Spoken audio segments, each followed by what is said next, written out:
right, team, how we doing? Coach Dana Cavalea here, coming at you with the Becoming a Champion show. And I got a great episode for you today. You're going to love it. I had Dr. William Davis on the show today. He wrote a couple awesome books. Let me show you here. Bestseller, Wheat Belly. Lose the wheat, lose the weight, and find your path back to health. This was a really good one.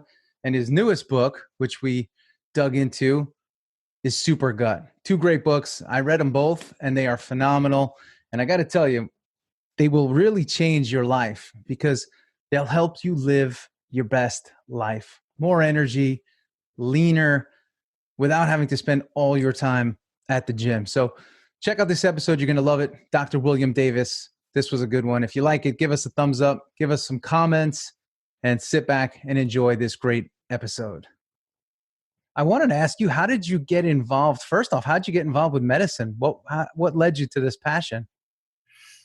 You know, it was mostly the science. I was always interested in health. I grew up as a really poor kid in suburban New Jersey. One bedroom house, Dana. Wow. Single mom, two sisters, and me.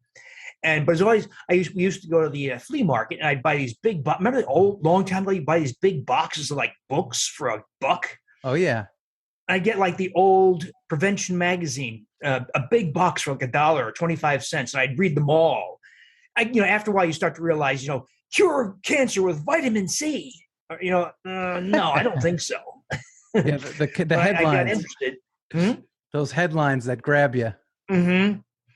Well, I started out in engineering, Rensselaer, New York, Troy, New York. Wow. And found that I was not that smart.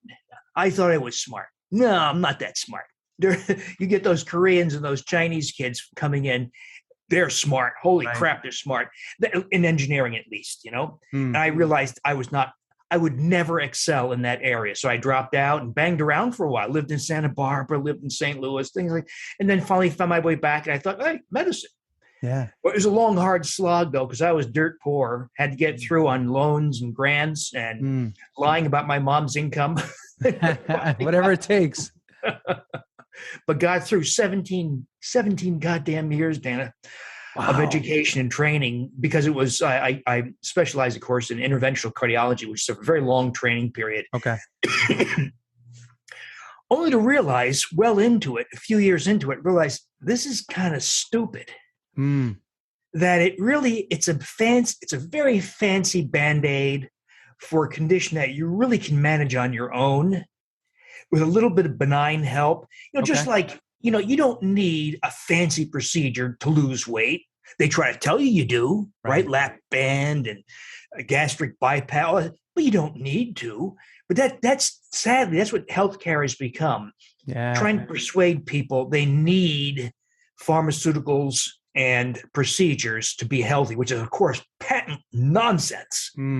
And so it took me some, the odd thing was working in the cath lab doing procedures. I was pretty good at it. And I had to abandon it because I thought while it was interesting work and exciting and scientifically, it was wrong. It was just plain wrong, And so, and then over the years, I gravitated towards preventive things and the crazy things I do now. Yeah. Well, I was going to say, so what led you to this, to sitting down and saying, okay, I'm going to write this book? Because there had to be some emotion stirring within you. You had to have seen a lot.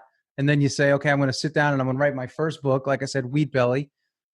What drove you to that process where you say, hey, I'm going to sit down, I'm going to write this book. There's something important that I can contribute here to the health of Americans and really the globe? Well, it was my mom's death from sudden cardiac death. So she had a 2-vessel coronary angioplasty in Central Jersey, and then was found dead about 4 months later, almost certainly closure of the artery. Yeah. There was no autopsy, but almost certain. That's what happened when you balloon things. It comes back, and sometimes catastrophically. So here, my mom dies of the disease that I was managing in a cath lab, right? So, wow. I mean, a slap upside the head, right? So it was that kind of slap in the head that told me what you're doing is not smart. Yeah. Trying to save people as they're having a heart attack or they're having symptoms, putting in stents and sending the bypass surgery. And so I asked, what if my mom had this all identified 5 years ahead of time, 10 years ahead of time? And is that possible? It is possible. It was possible back then. It was 25 years ago, and it remains true today.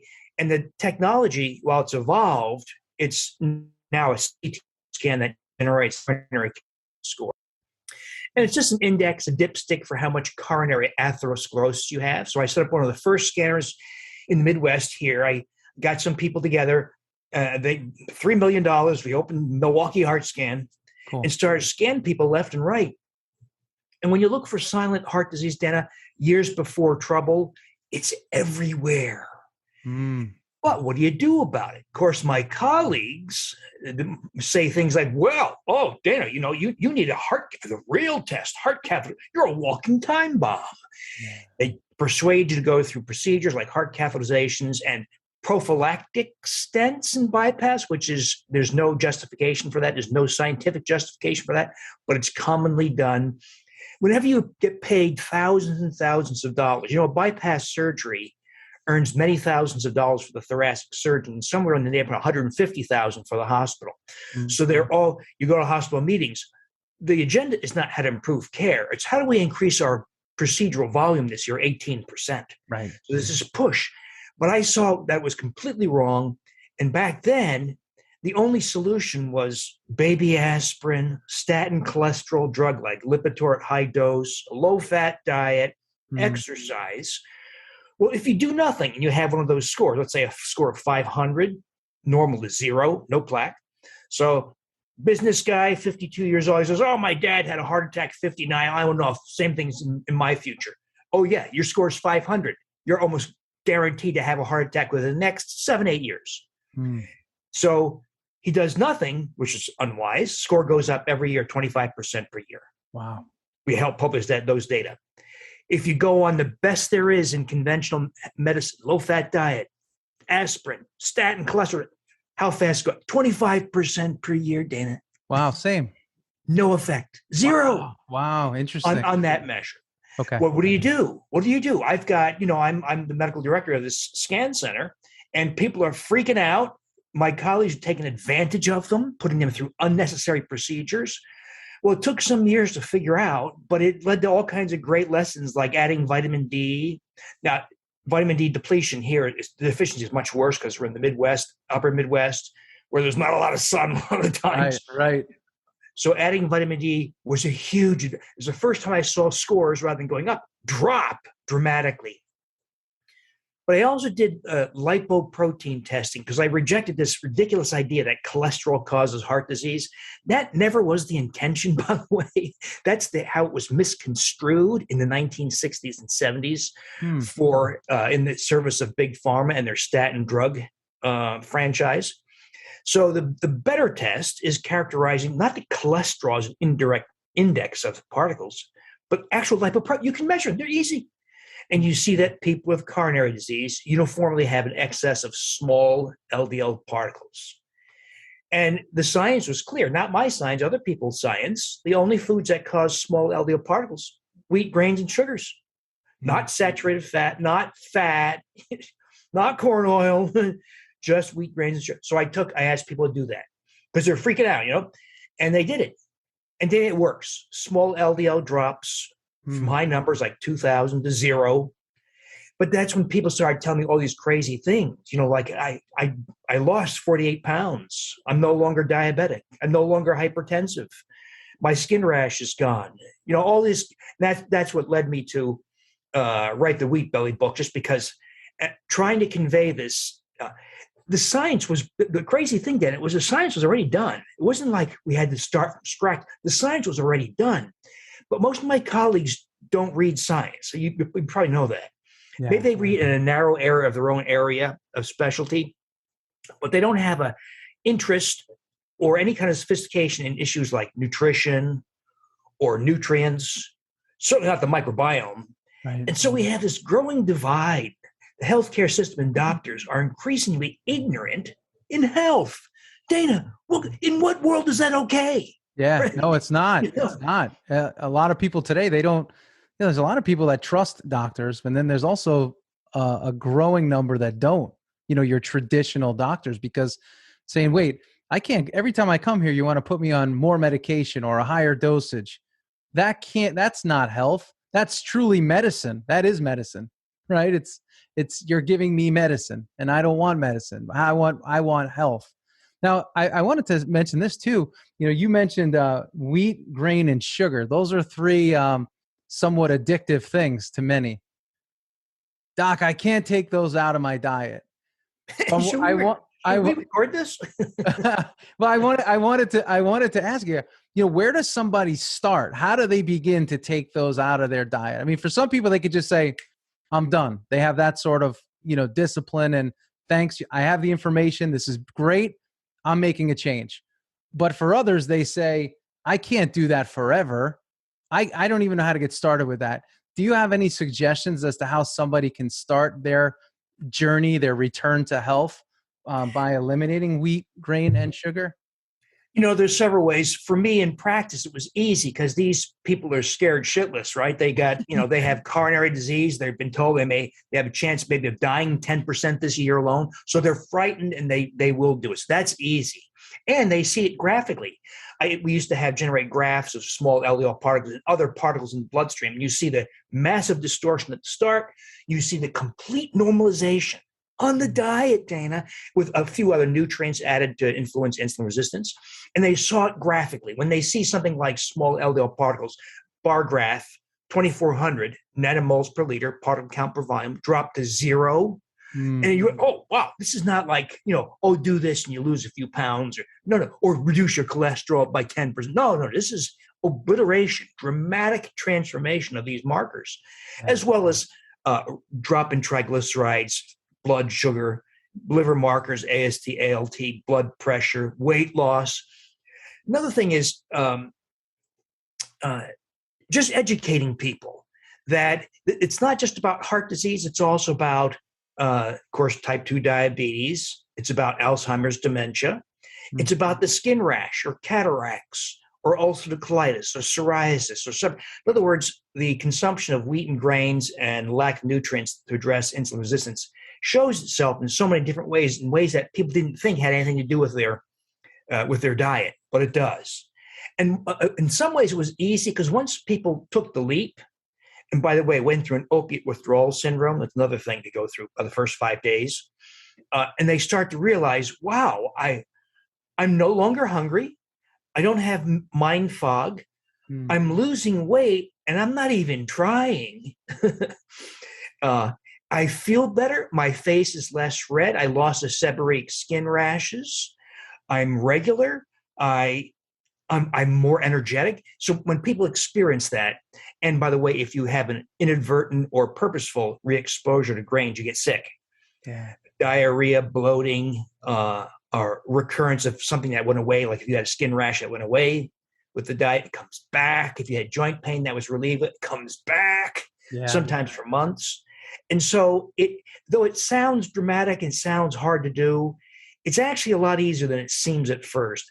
One lesson I also learned was, every year the holidays would roll around and people would say, they'd come back to the office, everything's beautiful, right? They've done all kinds of great stuff. Coronary calcium score dropped from 800 to 450. They're no longer a pre-diabetic, etc. They come back after Thanksgiving 14 pounds heavier and a metabolic disaster. And I'd say, Jack, what happened? He said, well, come on. Grandkids were over, kids were over. I had to have biscuits and gravy and pumpkin pie, blah, blah, blah, blah. So that would make me come up with recipes in recreating common dishes like that for holidays, for kids, for grandkids, for entertaining friends, etc. So you could have cheesecake, pizza, pie, and not experience weight gain nor metabolic distortions. And so there are ways to kind of stack the odds in favor of succeeding, but it does mean, and this is certainly true 10 years ago, less true today, that you end up making a lot of things because a lot of the stuff they buy, like gluten-free, is complete garbage that causes heart disease and dementia. It's just shocking, Dan, that people get away with selling that crap gluten-free processed foods. I know it is unbelievable. Most people I feel like they don't take a deep enough look at their food. We've become such consumers. My wife and I, we were out the other day and we just saw these bellies everywhere. It was like the attack of the bellies, right? You see, men 45, 50 years old, now even younger in their mid 30s. And they're all sporting the belly. And the way I see it is you see them, they're always pulling their shirt. That's a sign of the belly, in addition to the visual sign of the belly. But you still see these folks not willing to make a full commitment to say, hey, I am going to get off the sugar, the grain, and the wheat. I would love to ask you this. If somebody makes that decision today, how long will it take before they start to feel the difference, let's say or see the difference even from the vanity side and the feel of, I feel better, I feel leaner, I feel healthier? Well, there's about half the people who do this wheat grain sugar elimination thing. There's a protein in wheat called gliadin. Mm-hmm. Wheat and grains are seeds of grasses, and we can't digest. We don't have the digestive enzymes to break down the protein specifically in wheat and grains. They're seeds of grasses. The gliadin protein specifically is broken down into peptides or fragments of 4 or 5 amino acid long peptides. And these peptides have been shown to have opioid properties. And this is not my research. This is NIH research. So this is government funded federal research. So the gliadin protein of wheat yields opioid peptides that act as appetite stimulants. When you go wheat and grain free, there is a soft opioid withdrawal process. You can provoke it, by the way, by giving somebody Narcan, naloxone, or naltrexone. Wow. About 5 days of nausea, depression, fatigue, suicidal thoughts sometimes. But then it goes away after 5 days. And then people say, wow, I feel great now. I'm no longer hungry. My mind fog is gone. My mood is great. So that takes about 5 days, give or take. It varies. As short as some people don't get it at all. Some people get it for 2 or 3 weeks, which is really tough. So that it also depends on how much weight you have to lose. If you've got 130 pounds of weight to lose, you're going to see all kinds of metabolic distortions in the process of losing weight, but you're going to feel a lot better.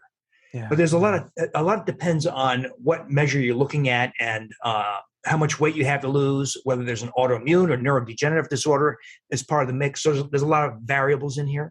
Yeah. I'm fascinated by it. I got to tell you, I'm on day like 26 right now of like a complete elimination of all of those things. And it's amazing how much like just even my skin is tighter right in the middle. And I've actually strategically reduced my exercise. I was typically a 6 day a week exerciser. And I said, okay, I'm going to do my own little comparison. If I reduce my exercise significantly and just focus on the reduction of wheat, grain, and sugar, the elimination of it, what will happen? And I'm actually in better shape by not exercising as a result of just doing this. And now, I do exercise, but I've reduced my volume because so many of us, we lean on, okay, I could just outwork my bad diet. I'll just train harder. And when you're younger, maybe you think you can, and maybe you can. I'm not quite sure. But as you get older, you can't. And I know that for a fact. I'm always surprised that I wrote the foreword to Novak Djokovic's book, and I thought about being, he says, gluten-free, which is a misleading way of putting it, but nonetheless, I thought he would spark this movement towards wheat and grain elimination for enhanced athletic performance. I think it's gotten a little bit of traction, but not as much as I thought it was going to, because it really does improve performance. It does. I got to, I was a heavier runner, right? I would go for a run and I'd feel heavy. Now, again, I'm talking 25, 26 days later, I feel lighter, bouncing my steps. So it validates everything that we're talking about here. I'm just wanted to share that with anybody that's listening. That's great. Yeah, that it does make a tremendous difference. Now, some people may listen to this and say, hey, right now, most of my diet is wheat, sugar, and grain. I'm willing to make a change. Just because, any product you turn around that's packaged, you see added sugar, you see a ton of sugar. What are some foods that people can eat? Because there's some folks that are not versed in nutrition and science the way you are. What would you say? What are the foods that people can eat? Where can they start? Like, what is a food that's eligible? Part of this is to reject the idea that we need to cut our fat and saturated fat. That science was just never there. Even today, even the American Heart Association recently reiterated their stand on fat and saturated fat. And they actually said something like this: the signs from the 1950s and 1960s tell us that saturated fat causes cardiovascular. Come on, you kidding me? The 50s and 60s? And if you look at those studies, they're garbage. I mean, they were trying at the time. They weren't bad people. They just didn't have the scientific sophistication we have now in study design. So if you look at them, they're ridiculous. Things like this. They changed the diet 5 days a week in the hospital, sent them home for the weekend, and then tried to make predictions about cardiovascular. I mean, it was ridiculous study constructions. And then, of course, there's the Harvard School of Public Health, where Frank Sachs and Frank Hugh and Walter Willett published the garbage studies. That is the observational epidemiology. Dana, what did you eat Monday? You say, I think I had 2 eggs and maybe, what'd you have for lunch? Well, maybe I ordered out from Chipotle that day. And then we contact you in 5 or 10 years and say, how you doing? You say, well, I had this or I didn't have. That data is garbage. Yeah, it is largely not true. And this is not my opinion. This is well sorted out, that you can't, all those kinds of studies do is suggest an hypothesis. Yet the USDA saw fit to use it as evidence. And so that was the origin of the cut your fat, cut your saturated fat, eat more healthy whole grain nonsense. So it means kind of a wholesale rejection of dietary guidelines and advice. So go back to real food. If you and I didn't get up this morning in a nice house or condo or, with air conditioning or heating, instead you grabbed your spear, bow and arrow, axe, or club and killed something, perhaps ate its stomach and intestines on the spot, dragged the carcass back, cooked it over a fire, ate the brain, heart, tongue, pancreas, thymus, kidneys, liver, then the meat. Yeah. No one's worrying about fat. We're getting all the nutrients we need, like collagen and hyaluronic acid, from eating the carcass of that animal. We then dig in the dirt for roots and tubers. We gather berries and nuts. Now, obviously, no one's going to do these kinds of things in a modern world, but we mimic that behavior as best we can. And you find there's a ton of foods, but it's not going to come in cellophane paper. It's not going to, or a wrap. Won't come through a drive-through window. Yeah.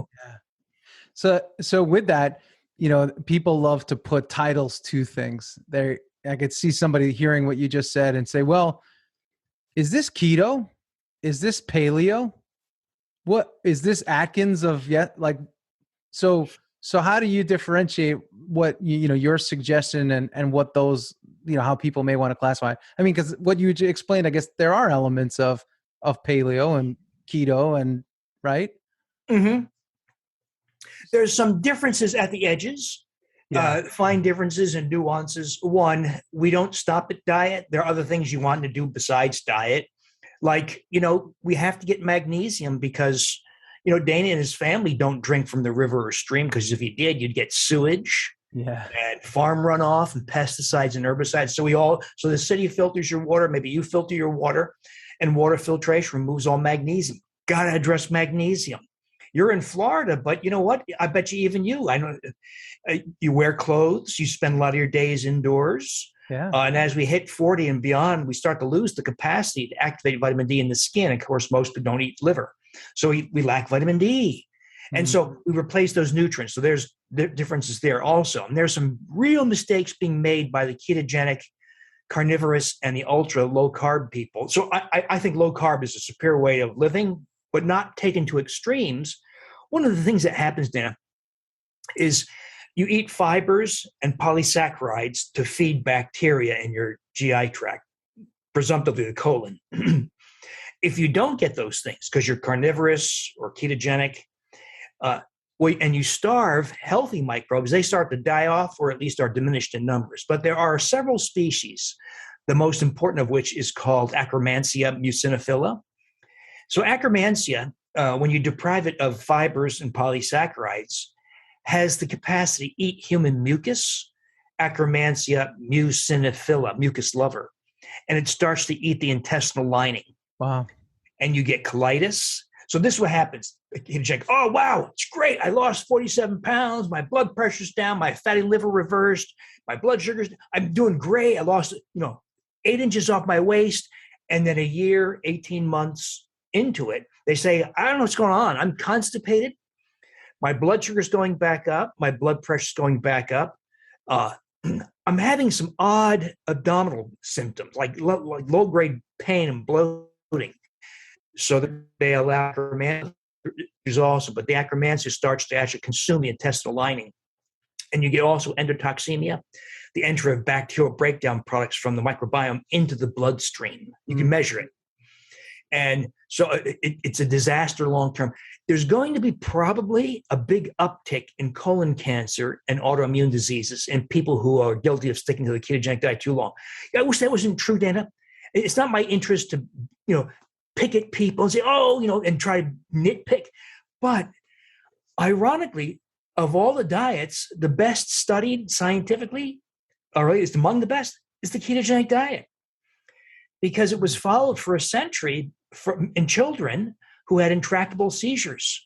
Wow. And it reduces seizure frequency about 50%. These are kids, if they don't stop having seizures, they have brain damage. It's real bad. So they go on a ketogenic diet, seizure frequency drops by 50% or so. What happens to these kids' health? They stop growing.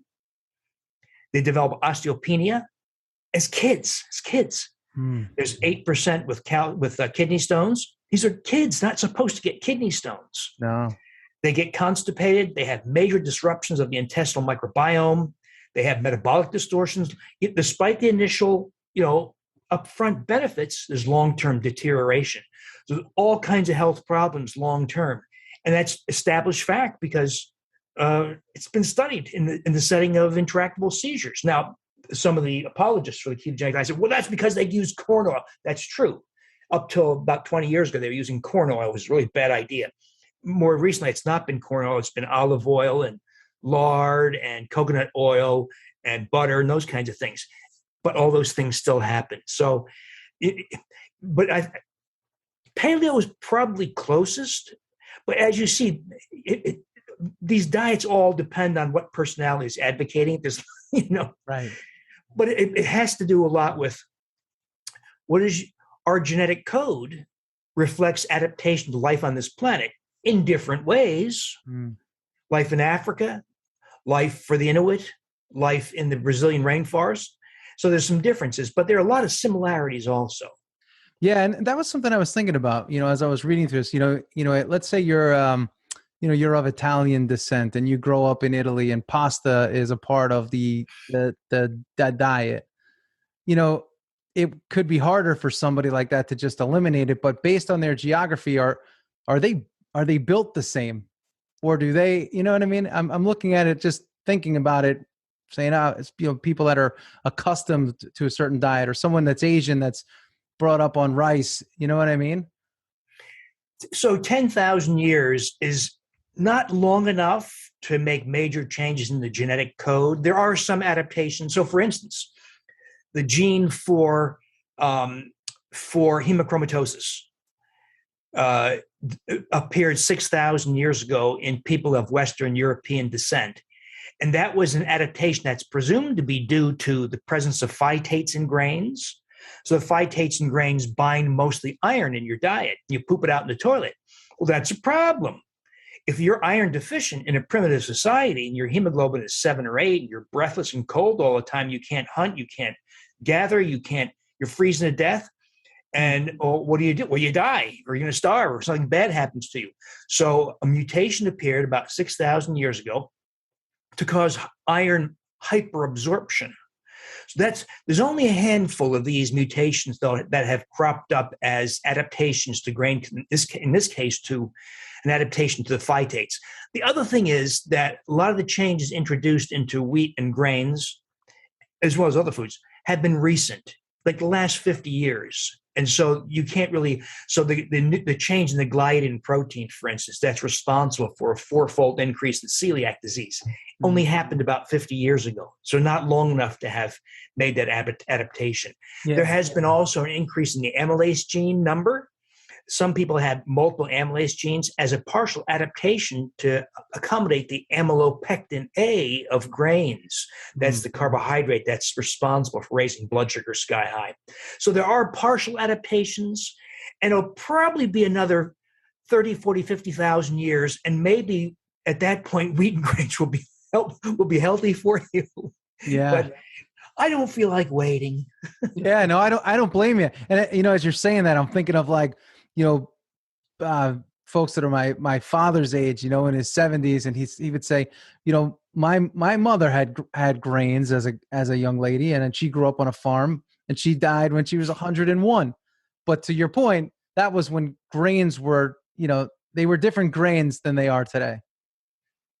And there's other things too. And of course, there's always exceptions to rules. So right. You've heard all this. Oh, yeah, my great uncle lived till age 88 smoking 2 packs of cigarettes. Does that mean all the science on cigarette smoke is now negated? Yeah. No, of course not. So yeah, these are the outliers. So you have, now, Wheat Belly was your entry point to introduce the world to these ideas and this research that you studied. And now you move to the new book, SUPERGUT. I was going through it, and there was a couple things in there that I know are not people don't typically hear of, like SIBO and SIFO. Can you explain those two? Do you want to record this, Dana? You want to just? We're recording. Oh, we are recording. Oh, sorry. This is all conversational, Doc. Yeah. So sorry.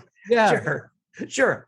Yeah. So, Dana, we've been exposed as a society, worse in the US, not quite as bad other parts of the world like Europe and Asia. But we've been overexposed to, of course, antibiotics. So by age 40, most of us have gotten 30 courses of antibiotics. It's even worse in kids nowadays. For every 1,000 children, more than 1,300 prescriptions are written every year. Chlorinated drinking water, fluoridated drinking water, prescription drugs like stomach acid blocking drugs, anti-inflammatory drugs, statin cholesterol drugs, birth control pills, food additives like food preservatives like potassium sorbate, emulsifying agents like carrageenan, polysorbate 80, and carboxymethylcellulose, synthetic sweeteners like aspartame, sucralose, and saccharin, heavy metals, BPA, bisphenol. We're swimming in an ocean of factors disrupting our microbiomes. And so one of the things that's happened is we've lost hundreds of species, some of which were very important, that had specific functions in the human body. And unfortunately, this is the part you're asking about. When you lose those healthy species, including very important foundational species that support other microbes, in their place, you have proliferation of unhealthy microbes. And these are largely stool-type microbes like E. coli and Salmonella and Klebsiella and Staphylococcus and Streptococcus.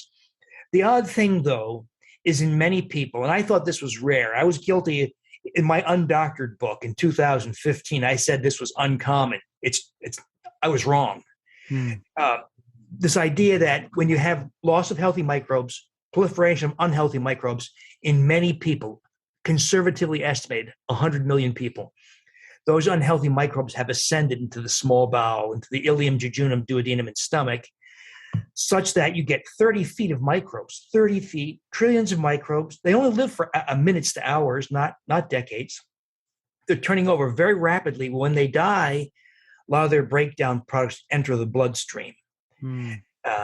People call it gut leak, and it was only speculative for a long time, but it's finally been scientifically validated by a series of research that came out of Belgium, now France.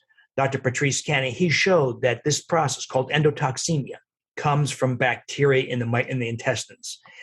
But this process of endotoxemia tells us how the microbiome can be experienced as rosacea or psoriasis in the skin, or as the joint pain of fibromyalgia, or rheumatoid arthritis, or as in the brain as depression or Alzheimer's dementia or Parkinson's disease. In other words, the microbiome can be experienced in virtually every organ of the body means that all human disease essentially has to be reconsidered in light of this. But it also means that if all you do, for instance, take a drug that blocks some inflammatory pathway, for instance, for polymyalgia, you did nothing for the intestinal cause. And now you're set up for autoimmune diseases, intestinal diseases, neurodegenerative diseases. And so if all you do is block some pathway, or if you just, let's say, take a drug like insulin to reduce blood sugar, but you did nothing for the microbiome that is contributing to obesity, diabetes, blood sugar, insulin resistance, you're going to have kinds of long term. So the bottom line, you got to address the microbiome. Yeah. And is it fair to say that the start of that addressing the microbiome is through, again, the elimination of the wheat, the grain, and the sugar? That's a nice start, because wheat and grains are so highly inflammatory to the human GI tract. Inflammation in and of itself changes the microbiome. And so we need more science for the exact changes that occur, but we do know there are disruptions to the microbiome, a lot of it by way of inflammation. And by the way, the thing that turned my head and made me realize that this process, 30 feet of microbes, small intestinal bacterial overgrowth, SIBO, it showed me that this is far more common, is this device here, the air device. This is the old one. The new one came out a few weeks ago. It's black, but it measures hydrogen gas in the breath, which allows you and me to map out where microbes are. Unfortunately, the guy who invented it, who's a friend of mine now, Dr. Angus Short, he's a PhD engineer in Dublin, Ireland. He developed this device because his fiance, then now his wife, has had irritable bowel syndrome and was told to go on a low FODMAPs diet, a low fiber, low sugar diet, because that's been shown to reduce bloating and diarrhea and some of the symptoms of IBS. But he saw how difficult it was. So he invents this device to detect hydrogen gas. So when his wife would get exposed to, let's say, some sugar or fiber, she could tell, because the hydrogen gas level would go up, because humans don't produce hydrogen gas, but bacteria do. Got it. So unfortunately, Angus releases this product about 2 or 3 years ago as a device he thought to navigate irritable bowel syndrome and low FODMAPs diet. So I get a hold of it. Became clear. No. He's an engineer. He's not a physician. He's not a gastroenterologist. I call this, Angus, this is far more than that. This is a device that maps out where in the GI tract unhealthy microbes are. And it helps you navigate food intolerances, whether it's FODMAPs or histamine containing foods or nightshades or fruit or legumes. You've heard these people, I can only eat 7 foods, or I can't eat this list of 43 foods. That's all SIBO. It's the SIBO. So if all you do is eliminate the foods that make you sick, you've done nothing for the unhealthy microbes you have in your GI tract causing these intolerances, which never happened to grandma, right? These are modern phenomena. Yeah. So is that where, again, I'm just thinking about, somebody that may be listening to this say, oh, well, but I take probiotics, so I should be good. So let's take the situation of SIBO, 30 feet, trillions of microbes. Let's say you pay a lot of money for a very expensive probiotic. Will your SIBO go away? No. They're not intended to do that. Commercial probiotics are kind of haphazard collections of microbes, each of which are felt to be beneficial. A lot of the newest science has not been incorporated into commercial probiotics. So probiotics, while they're helpful, they do stimulate mucus production for your protection. They do help compete with pathogenic microbes like E. coli, but they don't do it anywhere close to the things they really could do. So one of the things I did with SIBO, and this is speculative, this is very preliminary, Dana. So I asked, well, okay, we have 30 feet, unhealthy microbes doing all kinds of weird things to your body. What if we chose microbes, not a haphazard collection in a probiotic? Let's choose microbes that colonize the upper GI tract. That's where SIBO occurs. Let's choose microbes that produce what are called bacteriocins. These are natural antibiotics produced by bacteria, effective against the species of SIBO. So I chose 3. A strain of Lactobacillus gasseri colonized the upper GI tract, and it's a bacteriocin powerhouse, produces up to 7 bacteriocins. I chose Lactobacillus rhodori, colonized upper GI tract, produces up to 4 bacteriocins. And a strain I bet you'd like a lot, I'll tell you why, called Bacillus coagulans.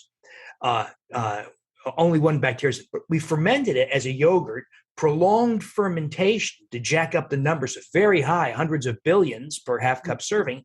And this is preliminary, but so far about 30 people have done this. 90% have normalized their breath hydrogen gas and said things like, finally, I broke my weight loss plateau. Finally, my blood sugar dropped. Finally, my small LDL particles dropped. Finally, I got rid of the anxiety. In other words, the correction of that problem seems to correlate. Now, we'll do that in a formal trial down the road, not with yogurt, of course. We'll have to encapsulate it so we can control the counts. But I think we're on to a way to use, Dana, yogurt to correct the situation. Wow, very cool. So when you say, what is it, just so we know, what is a commercial? What would you consider, if it's not a commercial probiotic, what is it? Like, what's the alternative to a commercial? So we do several things. So 1, we restore specific microbes. Let me tell you about my favorite microbe in the world, which is Lactobacillus rhodori. That's one of the ones in the SIBO yogurt. Yep. So rhodori, named after the German microbiologist who discovered it in human breast milk in 1962. And he, back then, he made the observation, the informal observation, that rhodori was easy to find. He'd find it in breast milk of mothers, stool of humans. And as the decades passed, he noticed it was harder and harder to find. And then more recent evidence that almost nobody has it anymore because it's very susceptible to common antibiotics like ampicillin or amoxicillin you may have taken for sinus infection or upper respiratory infection. So almost everybody's lost it. Now, if we look at the data on indigenous populations, like in New Guinea or the Brazilian rainforest, they all have rhodori. If we look at the microbiomes of the squirrel outside or the possum or the chipmunk, they all have rhodori. We don't have it anymore. So one of the things we do is we get it and we cultivate it as a yogurt, not to be confused with store-bought yogurt. That's something entirely different. This just happens to look and smell like yogurt, but it's not yogurt. Prolonged fermentation. We counted the microbes in it. You get about 250, 260 billion microbes per half cup serving. We eat that yogurt. And one of the things this microbe does is it, as you recall, it colonizes the upper GI tract, sends a signal via the vagus nerve, a retrograde signal to the vagus nerve to the brain to release oxytocin, the hormone oxytocin. A lot of your listeners will remember oxytocin is the hormone of love and empathy. Yeah. And what happens is people eat this yogurt and they say things like, I like my spouse better. It's rekindle our affection. I like my family better. I find them less annoying. I like my coworkers better. I see other people's points of view more easily. But that's just the emotional, social part, which is important. But there's other things. Ladies love it because they start to lose their skin wrinkles within 8 weeks because there's an explosion in dermal collagen. Guys love it. And this is relevant to your world. There's a huge restoration of youthful muscle and strength. Wow. I'm going to be 65 in about 3 months or so.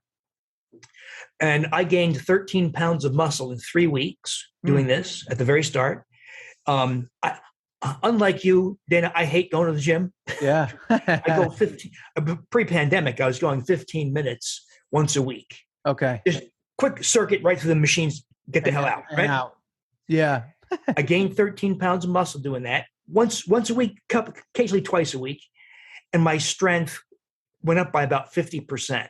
It sounds ridiculous, I know. Yeah. I was doing lat pull downs, like 130 pounds for 10 reps, went up to 200 pounds in my 60s. Wow. Yeah, it's the leg press. The leg press machine I have at the club only goes to 415 pounds, and I'm too lazy to use the plates. So I just use 415 pounds just to move it out. Yeah.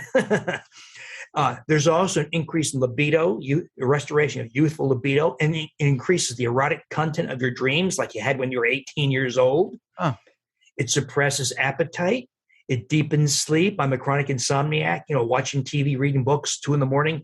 I now sleep 9 hours straight through. It prolongs REM sleep, a deep restorative phase of sleep. It preserves bone density in ladies. So when you think about this, Dan, so preserves bone density, restoration, youthful muscle, increased libido, a smoother skin. I think we're turning the clock back 10 years, maybe 20 years. That's just one microbe. Wow. Interesting. Another microbe you might be interested in is Bacillus coagulans, the GBI 3686. It's also Eden's. And you can buy this as a commercial product. And I'm blanking on the commercial name. I'm not good at that part, but there is some preliminary science, human science, telling us that. So this. If you're engaged in some heavy physical exertion, whether it's running a marathon, a triathlon, you get muscle breakdown. Mm-hmm. So let's take a marathon. We're going to draw your creatine kinase, a muscle protein at the start. Slow muscle turnover, maybe 140. You cross the finish line, 26 miles, you're vomiting, diarrhea, right? Chugging down those drinks. Your creatine kinase went from 140 to 2,000, 2,400. And that's why some people, after extreme exertion, pee brown. That's muscle breakdown. Yeah. That's rhabdomyolysis. Yep. Well, Bacillus coagulans, at least in one preliminary study, cut muscle injury by half. Wow. Meaning, I learned this lesson because my daughter, when she had those concussions as a tennis player, she fell off the charts in her ranking, and she had to qualify for the main draw at Wimbledon, French Open, and all that business. And you've probably seen the qualifying rounds are every day, unlike the main draw, it's every other day. And so the qualifying rounds are killers. You win one round, got to do it again. Next day, got to do it again. Next day. And if you continue, got to now join the main draw, and you're exhausted and sore. Well, I have her get Bacillus coagulans, and it drops her soreness and accelerates her recovery. So there's a performance improvement aspect of the Bacillus coagulans. And is that something you should be taking daily? Should you be taking these daily? So you can buy it as a commercial probiotic, and forgive me, I'm blanking on the brand name. It's in the SUPERGUT book though, but you can buy this at, Target, Walgreens, CVS for a few dollars. The problem with a lot of commercial probiotics, like the Rotari or the Gasteri we use for SIBO, or the Bacillus coagulans we use for acceleration of recovery and reduction, by the way, of arthritis pain, is they sell it to us in relatively trivial counts. Okay. So that Rotari, for instance, one of the products we'll use is something called Gastrus, Gastrus. It comes from Sweden. And they sell it to you in what sounds like a lot. It's 100 million. Well, 100 million sounds like a lot, but it's almost nothing in bacteria because those tablets are made for infants. Right. And so if an adult takes it, we want these skin effects, deep sleep, strength, muscle. Well, how do you get hundreds of billions? So we ferment it. Okay. Now, bacterial reproduction is, so you likely know that bacteria don't have mommies and daddies, right? There's no male and female bacteria.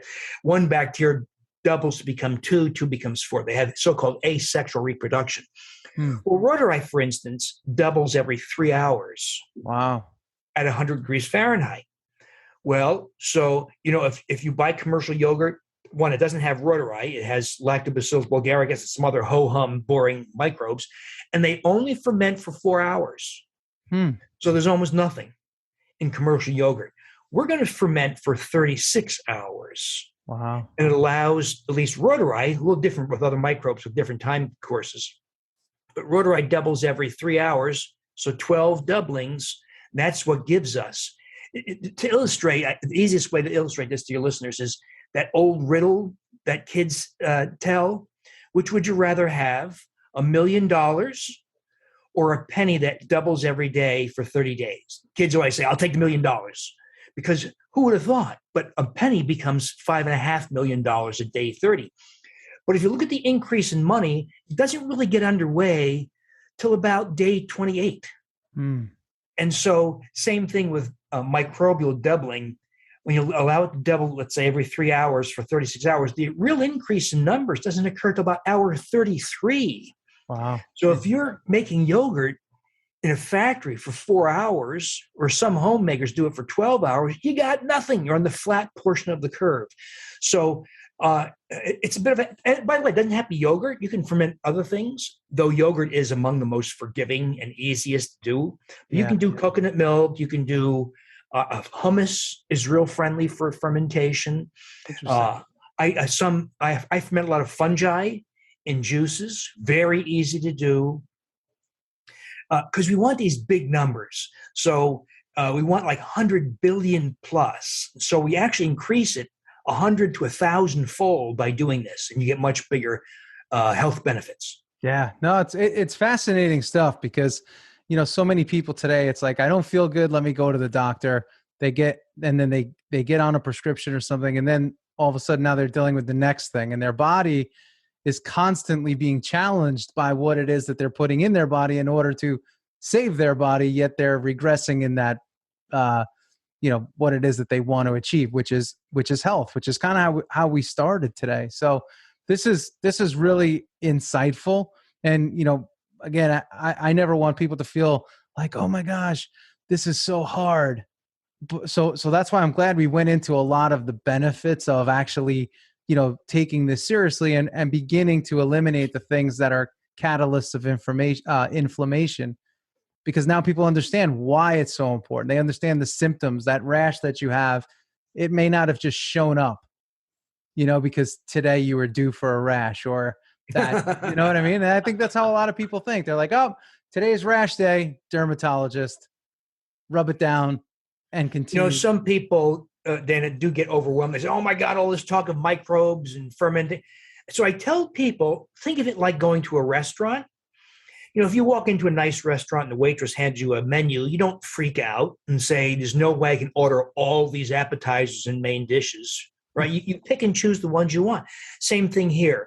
If you want smoother skin, deeper sleep, increased strength and muscle mass, let's ferment rhodori. If you want accelerated recovery as an athlete or heavy physical labor and reduction in arthritis pain in your knee, let's ferment Bacillus coagulans. If you want, let's say you have a baby, you want that baby to sleep through the night, cut its bowel movements in half, so fewer diaper changes for mom and dad, have less colic, less crying, less fussiness, and as an older child, less asthma, less type 1 diabetes, less autoimmune disease, less irritable bowel syndrome, less likely to be obese as a teenager, and have a higher IQ, let's ferment Bifidobacterium infantis. So you can pick and choose the microbe for the effect you want. Yeah. But I should mention also, but the most important thing people can do after wheat and grain elimination is bring back fermented foods like your great grandma did. That is a really powerful strategy. Kefirs, kombucha, sauerkraut, fermented sauerkraut, kimchi, veg, and it should be almost no cost. You can ferment veggies on your counter. It's very easy. I have instructions in the SUPERGUT book. There's many other websites and books that tell you how to ferment foods, and they're delicious. But, we all forgot that because when home refrigeration became affordable in 1927 with Frigidaire and the discovery of Freon as a refrigerant, everybody thought fermented foods were rotten, not recognizing that soupy mix is actually very helpful for health. It's probably the biggest thing people could do. Wow. Make it a habit of incorporating fermented foods several times per day. Wow. Very interesting. Yeah. And I would think that the American palate today is not really conditioned for that. Or even, folks that you going shopping, you're not thinking about anything fermented. We're not conditioned that way anymore. So again, as I listen to you speak, I say, wow, what an opportunity that we all have for reconditioning our habits, reconditioning our behaviors, our mindsets, and our choices. So many people I meet are like, I'm so bored of you. I eat the same thing every day. I'm bored. And it's like, well, today is a great opportunity for you to exchange that boredom for opportunity and better health. So make sure you take advantage of that. Now, people will say things like, oh, I can't do that. I tried to have some kimchi or some kefir, and it made me sick. Or I tried to take a probiotic and it made me sick. Or I can't get legumes. You said they have fiber, they make me sick. Well, the problem is not the food. The problem is the SIBO you've got, the small intestinal bacterial overgrowth. So any kind of reaction is adverse reactions, whether it's bloating, diarrhea, abdominal discomfort, anxiety, panic attack, anger in males. These are almost diagnostic for SIBO, by the way, especially if they occur within the first hour to 90 minutes of consumption, because that means bacteria are way up high in your GI tract. So people should not say, oh, I try to eat fermented foods and it makes me sick, so I can't eat fermented. No. Well, hold off for the time being, but address your microbiome. Yeah. And that's the part that I'm fascinated with, because, and I know we're getting, run out of time, but with the SIBO, is it as eliminate those, wheat, grain, and sugar, and then start to introduce these other bacteria? Is that fair to say? Or these probiotics, these healthy bacterias? The best sequence is I would do the diet, the basic nutrients we address, vitamin. I did not know this, Dana. So before I was paying deep attention to the microbiome, we included magnesium, vitamin D, iodine, and omega-3 fatty acids because they're lacking in modern life, not the diet, but modern life. And they influence insulin resistance. It improves insulin resistance, which is a major underlying process that leads to weight gain, type 2 diabetes, heart disease, dementia, cancers. So those nutrients contribute to reversing that situation. What I didn't recognize is those 4 basic nutrients also have influences on bowel flora and the intestinal lining. For instance, omega-3 fatty acids from fish oil activate an enzyme called intestinal alkaline phosphatase, which partially deactivates those endotoxins from bacteria. So even though I didn't intend it, it turned out that little menu of 4 nutrients also has very beneficial effects on the microbiome. So there's that. Now, I'd like to tell people, the part that most people like to talk about is, I want that rhodorite for better skin and muscle, or I want the Bacillus coagulans for reduction in knee pain or hip pain. But the best results are if you first address the SIBO and SIFO also, by the way, if you have that too, small intestinal fungal overgrowth. Because if you throw your healthy microbes like rhodorite into a snake pit of E. coli and Klebsiella, they're going to get eaten. This doesn't work very well. But I offer this possible. So you could talk to your gastroenterologist, and that's a tough nut to crack because most of them will say, don't waste my time. There's nothing wrong with you. I didn't see anything on the scope, because you can't see it on a scope. Or did you consult Dr. Google again? So most of them are so far behind the science that they won't even recognize what you're talking about. The occasional one who does will hand you a prescription, typically for rifaximin, which is the prescription antibiotic, which only about 50% of the time works. Typically doesn't tell you how you got it, how to increase the efficacy, or how to prevent the very frequent recurrences. There are herbal antibiotics, only 2 of which have any kind of evidence of efficacy, the candibactin regimen and the FC-cytal and dysbiocide. It's in the SUPERGUT book. And we used to do it that way. But I think, Dana, it is preliminary, but so far that SIBO yogurt seems to be doing the trick. You have to do it longer, though, more like 4 weeks rather than 2 weeks. Antibiotics are typically taken for 10 to 14 days. We've been doing the SIBO yogurt for 28 days or so, 30 days.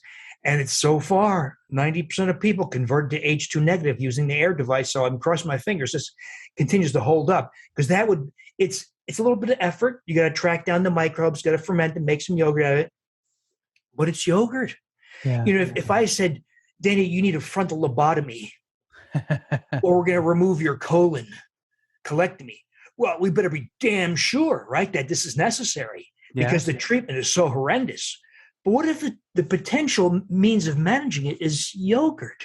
Fantastic. When the bar is not very high. Yeah. No, this is excellent, Doc. I appreciate you coming on and sharing your knowledge and experience with me and everybody else that's going to be listening to this. I think it's fascinating. I know it's fascinating because I have my own notes to my left right now. So it's this is excellent. I like to end the show with one last question for you. I call this the Becoming a Champion show. I feel like we're all on a journey to become a champion. What does the word champion mean to the doc? A little something fun. I see my poor daughter going through all the ups and downs of a professional tennis life. I think of her as a champion because she may not be, winning 6-0, 6-0 against Serena. Right. But she trains hard. She plays hard, because she's in your neighborhood. And, playing in southern Florida at 95-degree humid days and doing it day after day is not. So I regard the people who are trying to do their best as the champions. Yeah. You don't have to be number one. Nice to be number one, but I see what it takes, Dana, and you know this far better than I do, but you see what it takes to really be good at something. Yeah, no, that's so true. This is awesome. I appreciate you coming on and sharing this with me. So thank you very much for that. Well, thank you, Dana, because you're doing a lot of good. You're spreading word to a population that don't often hear the full truth in health. That's very important. So please keep on doing what you're doing also. Oh, I certainly will. All right, guys, I hope you enjoyed that episode. Most importantly, whenever we do these episodes, I hope you take a pen. I hope you take a pad. You write down some notes. And most important, you write down what it is that you're going to take action on. Because if you just listen to these episodes and you don't take action, and you move right on to the next one, you're not getting as much out of them as you should and as you could. So let's commit to putting something into action here. Take something from today's episode from Dr. William Davis and put it into action. Get yourself started. Eliminate sugar, wheat, and grain for just a few days and see how you feel. That's my message for you today. I'm Coach Dana Cavalea. I hope you enjoyed today's episode of the Becoming a Champion show. And if you did, again, give us a like, give us a share, give us a thumbs up. And for those of you on YouTube, give us a comment and let us know what you think of today's episode. We'll see you next week with another episode of the Becoming a Champion show. See ya.